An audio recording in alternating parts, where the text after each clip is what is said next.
মুভির শুরুতে নতুন এক দম্পতিকে দেখানো হয় দীপক ও ফুল, যারা সবে মাত্র বিয়ে করেছে। নতুন বউকে সে তার বাড়ি নিয়ে যেতে চায়, কিন্তু কন্যাপক্ষের বাড়ির লোক চায় যে জামাই এখানে এক মন্দিরে ভালো ভবিষ্যতের জন্য পূজা শেষ করে তারপর বউকে তার বাসায় নিয়ে যাবে। পরের দিন পূজা শেষ করে তারা বাসার দিক যাত্রা শুরু করে। যেহেতু নতুন বিয়ে, তাই ফুলের মা তাকে বলে যতক্ষণ না বরের বাড়ি পৌঁছাও সেই পর্যন্ত মাথার ঘোমটা খোলা যাবে না। যাত্রা পথে দীপক তার স্ত্রী ফুলকে বলে রাস্তায় অনেক ভিড় আর চোর ডাকাতের ভয় আছে, তাই তুমি তোমার সব গহনা আমার কাছে দিয়ে দাও। ফুল দীপকের কথা মতো তার সব গহনা দীপককে দিয়ে দেয়। এখান থেকেই যাত্রা শুরু। তারা এক ট্রেনে উঠে পড়ে। যেহেতু বিয়ের মরশুম চলছিল, তাই চারপাশে লাল শাড়ি পরা আর ঘোমটা মাথায় টানা বরবউকে দেখা যেত। ঠিক এই ট্রেনেও এমন একটি জোড়া দীপকের সামনেই ছিল। বসার জায়গা না পেয়ে দীপক তার স্ত্রীকে বসিয়ে নিজে সিটের পাশে দাঁড়িয়ে যাচ্ছিল। ওই সময় কথা ওঠে দীপক কি পরিমাণ যৌতুক পেয়েছে তার শ্বশুর বাড়ি থেকে। দীপক জানায় সে কোনো যৌতুকই পায়নি,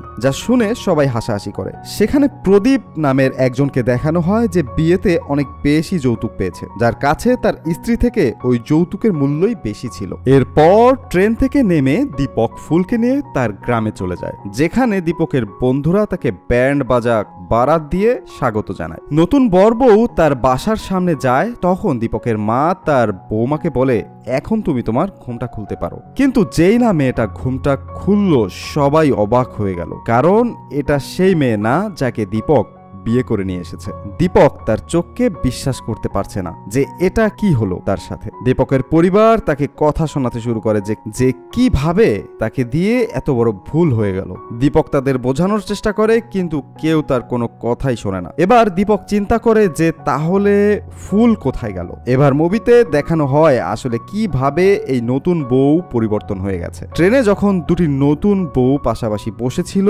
রাতে দীপক যখন বাথরুমে যায় তখন প্রদীপ ওই দুই বউয়ের মাঝখানে বসেছিল। এরপর যখন স্টেশন চলে আসে, দীপক তাড়াহুড়া করে বাইরে চলে আসে তার স্ত্রীকে নিয়ে, যার ফলে ফুলের পরিবর্তে সে পুষ্পা রানীকে তার সাথে করে নিয়ে চলে আসে। এবার দীপক পুষ্পাকে বলে তুমি তখন আমাকে কেন কিছু বলনি, যার উত্তরে পুষ্পা বলে ঘোমটার কারণে আমি কিছুই দেখতে পাইনি। তখন দীপকের পরিবার পুষ্পাকে বলে সে কোন গ্রাম থেকে এসেছে, তার গ্রামের নাম কি। পুষ্পা তাদের জানায় যে সে গঙ্গাপুর গ্রাম থেকে এসেছে, কিন্তু সমস্যা হলো এই নামের তো অনেকগুলো গ্রামই আছে, কিন্তু পুষ্পা ঠিক জানে না কোন গ্রাম থেকে সে এসেছে। এর সাথে সে তার স্বামীর গ্রামের নামও বলতে পারছে না, কারণ সে ভুলে গেছে। দীপকের পরিবার ঠিক করে যতক্ষণ না পর্যন্ত ফুলকে পাওয়া যাচ্ছে ততক্ষণ পর্যন্ত পুষ্পা এখানেই থাকবে। ওইদিকে দেখানো হয় ফুল মাত্রই ঘুম থেকে উঠেছে, আর উঠেই সে দীপককে খুঁজতে শুরু করে, কিন্তু কোথাও তাকে খুঁজে পায় না, যার ফলে সে খুব কাঁদতে শুরু করে, কারণ সে জানে না যে সামনে কি করবে সে। এখন ফুল ও জানে না সে কোথা থেকে এসেছে আর কোথায় যাচ্ছিল। তখন ট্রেন থেকে নামতেই এক ভিখারি ফুলকে টিচ করতে শুরু করে, যার ভয়ে দৌড়ে ফুল পালাতে শুরু করে, কারণ কোনো অচেনা মানুষের সাথে সে অভ্যস্ত নয় কথা বলার জন্য। তখন ফুলের সাথে পরিচয় হয় ছোটু নামের এক ব্যক্তির সাথে। ছোটু ফুলকে জানায় ভয় পাওয়ার কিছুই নেই, এই ভিখারি লোকটি একদমই খারাপ না, সে তোমার সাথে খারাপ কিছু করবে না। তখন ফুল ছোটুকে তার সব কথা খুলে বলে, কিন্তু ছোটু যেন কিছুই বুঝতে পারে না। এজন্য ছোটু স্টেশনের চা বিক্রি করে এমন একজন দাদির কাছে ফুলকে নিয়ে যায়। ফুলের সব ঘটনা শোনার পর দাদি তাকে জানায় তার মনে হয় এসব তোর স্বামীর পূর্ব পরিকল্পনা, কারণ তোর স্বামী তোর সাথে বাসরও করেছে আর তোর সব গয়নাও নিয়ে নিয়েছে। যা শোনার পর ফুল দাদিকে জানায় এটা তার ভুল ধারণা, সে দীপককে বিশ্বাস করে। কিন্তু দাদির পুরুষ সম্পর্কে ধারণা একদমই সোজা সাপটা, সব পুরুষই যেন তার কাছে একই রকম। তখন ওই দাদি ফুলকে জানায় যতক্ষণ না পর্যন্ত তুমি তোমার স্বামীকে খুঁজে পাও সেই পর্যন্ত আমার সাথেই থাকবে আর আমার সাথে কাজ করবে। ওইদিকে দীপক সোজা পুলিশের কাছে চলে যায়, যেখানে সে তার ওয়াইফের মিসিং কমপ্লেন করতে যায়। এজন্য দীপক পুলিশ শ্যাম মনোহরকে সব কিছু খুলে বলে। সব শুনে পুলিশ তাকে জানায় যদি সে তার স্ত্রীর কোনো ছবি তাদেরকে দেয় তাহলে তারা তাকে খুঁজে বের করতে পারবে। তখন দীপক তার কাছে থাকা একমাত্র ছবিটি পুলিশকে দেয়, যা দেখে পুলিশটি দীপককে বলে তোমার স্ত্রী তো দেখতে খুবই সুন্দর, কিন্তু সমস্যা হলো ঘোমটার কারণে কিছুই দেখা যাচ্ছে না, কারণ দীপকের কাছে যে ছবিটি ছিল সেটা দীপকের বিয়ের ছবি ছিল, আর যেখানে ফুলের মাথায় ঘোমটা টানা ছিল। সুতরাং দেখে বোঝার উপায় নেই যে আসলে চেহারাটা কেমন ছিল। এরপর পুষ্পাকে দেখানো হয় যে রাতের অন্ধকারে ঘর থেকে বের হয়ে আসে। তার কাছে থাকা একটি মোবাইল থেকে সে সিম কার্ডটি বের করে অন্য একটি সিম কার্ড ঢুকিয়ে কারোর সাথে লুকিয়ে কথা বলতে শুরু করে। তার মানে এই মেয়েটা কিছু না কিছু ঠিকই গোপন করছে। অন্যদিকে ফুল ওই দাদির সাথে কাজ করতে থাকে, যেখান থেকে জানা যায় যে ফুল খুব ভালো রান্না করতে পারে। দাদি একাই একটি বাসায় থাকে, যেখানে আগে তার স্বামী ও ছেলে একসাথে ছিল, কিন্তু তারা মদ খেয়ে তাকেই মারধর করত। তাই সে দুজনকে সেই ঘর থেকে বের করে দিয়ে সেই ঘরে একাই থাকে। এজন্য পুরুষ মানুষ নিয়ে তার ধারণা একটু ভিন্ন রকম।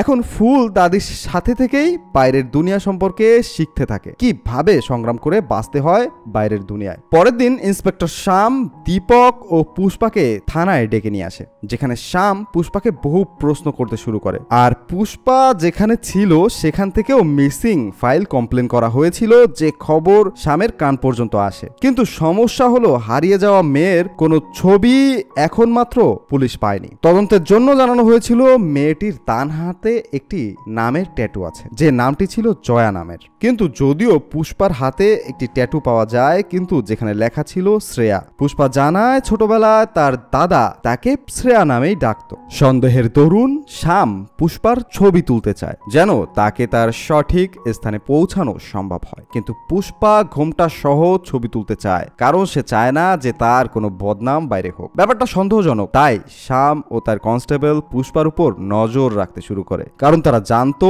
এই মেয়েটা কিছু না কিছু অবশ্যই গোপন করছে। এরপর তারা খেয়াল করলো যে এই মেয়েটা কিছু গয়না বিক্রি করে, আর তার মোবাইলে কার সাথে যেন লুকিয়ে লুকিয়ে কথা বলে, যা দেখে শ্যাম নিশ্চিত হলো এই ঘটনার পেছনে কোনো ভেজাল ঠিকই আছে। তখন আমরা জানতে পারি পুষ্পার হাতে যে লেখা ছিল সেটা জয়া থেকে শ্রেয়া পুষ্পা নিজেই করেছে। আর আজ রাতেই পুষ্পা দীপকের বাসা থেকে পালাবে, সেই প্রস্তুতিই নিচ্ছিল পুষ্পা। ঠিক তখন পুষ্পা দীপককে দেখতে পায়, সে নেশা করে বাসায় ফিরছে। নেশায় ধূত হয়ে দীপক শুধু ফুলের নামই জপে যাচ্ছে। ঠিক তখন পুষ্পার সেখান থেকে পালানোর চিন্তার কেন যেন পরিবর্তন হয়। আর পরের দিন পুষ্পা জানতে পারে দীপকের ভাবি খুব ভালো স্কেচ বানাতে পারে। এজন্য পুষ্পা তার ভাবিকে প্রশ্ন করে যে সে ফুলকে এর আগে দেখেছে কিনা। উত্তরে ভাবি বলে যে হ্যাঁ, সে ঠিকই ফুলকে দেখেছে। এজন্য পুষ্পা তার ভাবিকে দিয়ে ফুলের একটি স্কেচ বানিয়ে নেয়। ওইদিকে প্রদীপ যে মিসিং ফাইল করেছিল সেখানে শ্যামের হাতে সেই মেয়ের ছবি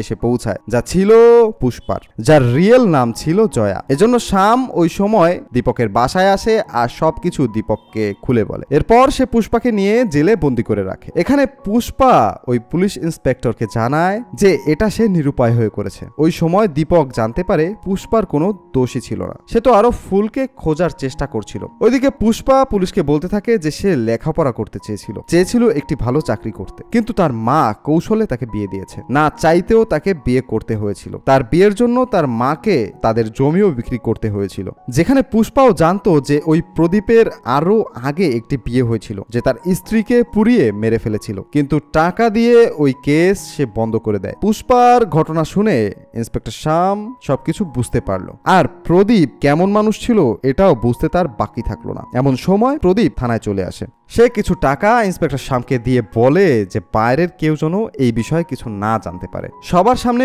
প্রদীপ পুষ্পাকে একটি থাপ্পড় মেরে বলে ঘরে চল, তারপর তোকে বোঝাচ্ছি। বিষয়টা ইন্সপেক্টরের ভালো লাগে না, যদিও তার দায়িত্ব ছিল পুষ্পাকে খুঁজে বের করে তার স্বামীর হাতে তুলে দেওয়া, কিন্তু এখন ব্যাপারটা অন্যরকম হয়ে গেছে। পুষ্পার ইচ্ছার বিরুদ্ধে তাকে জোর করা হচ্ছে। এজন্য শ্যাম প্রদীপকে বলে থানার সবাই দেখেছে যে তুই আমাকে ঘুষ দিয়েছিস, আর তুই যে তোর প্রথম স্ত্রীকে হত্যা করেছিলি সেটার কেসও আমি রিওপেন করতে পারি। যা শুনে প্রদীপ ভয় পেয়ে যায় আর চুপচাপ সেখান থেকে চলে যায়। ওইদিকে ফুলের স্কেচ ফুলের হাত অবধি পৌঁছে যায়। সে বুঝতে পারে যে তার স্বামী তাকে খুঁজে বেড়াচ্ছে, যা শোনার পর দাদিও খুশি হয়ে যায়। তখন ফুল স্টেশন মাস্টারের কাছে যায়, আর স্টেশন মাস্টার পুলিশকে কল করে জানায় যে সে ফুলকে গাড়ি করে পাঠিয়ে দিয়েছে। কিছু সময় পরেই দীপকের গ্রামে গিয়ে পৌঁছাবে। এরপর ইন্সপেক্টর শ্যাম দীপককে এই খবর জানায়, যা শুনে দীপক আর তার বন্ধুরা স্টেশনের দিক রওনা করে। যেখানে গিয়ে সে ফুলকে দেখে প্রচুর খুশি হয়ে যায়। তারপর সে ফুলকে নিয়ে তার বাসায় রওনা করে। এরপর দীপক ও শ্যাম পুষ্পাকে লেখাপড়া করার জন্য অন্য শহরে পাঠানোর ব্যবস্থা করে। আর এখানেই এই সুন্দর মুভিটির শেষ হয়। মুভিটি যদি আপনার ভালো লাগে অবশ্যই আমাদেরকে কমেন্টস বক্সে জানাবেন এবং আমাদের চ্যানেলের সাথেই থাকবেন। আজকে বিদায় নিচ্ছি, তবে এমন মুভি নিয়ে আবার আপনাদের সামনে হাজির হব।